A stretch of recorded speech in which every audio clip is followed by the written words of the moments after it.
আমরা দুজন আজ ওকে রেপ করব। এই কথা বলে দুজন বন্যার উপর ঝাঁপিয়ে পড়ল। বন্যা মডার্ন ড্রেস পরে রাস্তার পাশে দাঁড়িয়ে আছে কার অপেক্ষায়। এর মাঝে শুভ এসে বন্যার পাশে দাঁড়াল। শুভকে দেখে বন্যা তেলে বেগুনে জ্বলে উঠল।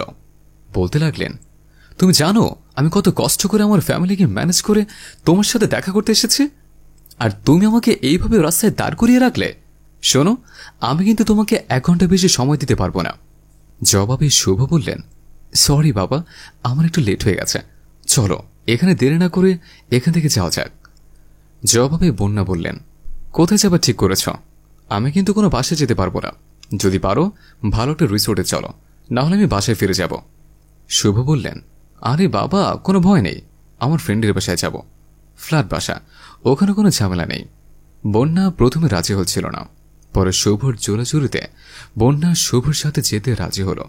দুজন একসাথে শুভর ফ্রেন্ডের বাসার দিকে রওনা দিলেন। এদিকে শুভ ওর ফ্রেন্ডের বাড়ির গেট দিয়ে ঢুকতেই দারোয়ান ওদেরকে আটকে দিল। শুভ বললেন, দেখুন মুন্না আমার ফ্রেন্ড, মুন্নার সাথে কথা হয়েছে, আমি ওর বাসায় যাচ্ছে।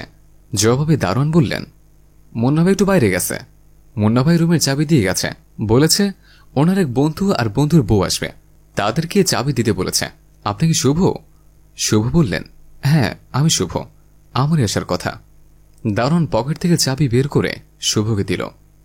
শুভ বন্যাকে নিয়ে বাড়ির ভিতরে চলে গেল। এদিকে গেটে দাঁড়িয়ে দারোয়ান চিন্তা করতে লাগলেন, দারোয়ানের চাকরি নিয়ে কত কিছু দেখলাম, কোনটা বউ আর কোনটা প্রেমিকা আজকাল কিছুই বোঝা যায় না। শুভ আর বন্যা সোফার উপর বসে দুষ্টুমি ফাজলামি করছে। এর মাঝে মুন্না এসে বন্যাকে দেখে অবাক হয়ে গেল। বন্যা মুন্নাকে দেখে সোফা থেকে উঠে দাঁড়াল।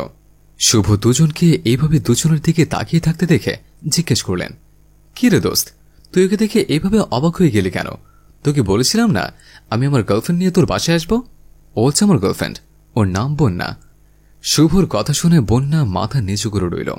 মুন্না বলতে লাগলো, বন্যা আমি সব কি শুনছি? তুমি আমার সাথে রিলেশন করো 3 বছর হয়ে গেছে, আমরা কতই না রুম ডেট করেছি, আর আজ তুমি আমার বন্ধুর সাথে রুম ডেট করতে আমার বাসায় এসেছ। আমার ভাবতে অবাক লাগছে, তোমার মতো একটা মেয়ের পিছনে আমরা 2 বন্ধু করি। মুন্নার কথা শুনে শুভ বলতে লাগলো, মুন্না তুই তাহলে যে মেয়েটার কথা বলতি বন্যা সেই মেয়ে? বন্যা একই সাথে আমার সাথে রিলেশন করে, আবার তোর সাথেও?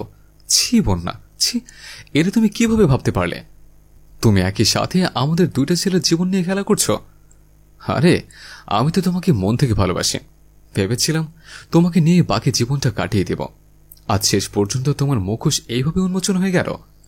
আমি যদি তোমাকে নিয়ে আজ মুন্নার বাসায় না আসতাম, তোমার আসল রূপটা কোনোদিনই দেখতে পেতাম না। আরে যে মেয়ে বিয়ের আগে তার বয়ফ্রেন্ডের সাথে রুম ডেট করতে পারে, আজ বুঝতে পেরেছে সে মেয়েকে নিয়ে কখনো সংসার করা যায় না। মুন্না বলতে লাগলো, তোমাদের মতো মেয়েদের কারণেই আমাদের মতন ছেলেরা আজ মেয়েদেরকে বিশ্বাস করে না।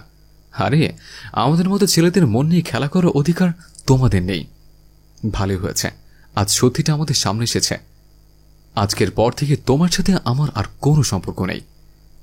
শুভ, যেন ওরে দেখে আর কোনো মেয়ে একসাথে 2জন ছেলের জীবন নিয়ে খেলা না করে। আমরা 2জন আজ ওকে রেপ করব। এই কথা বলে 2জন বন্যার উপর ঝাঁপিয়ে পড়ল।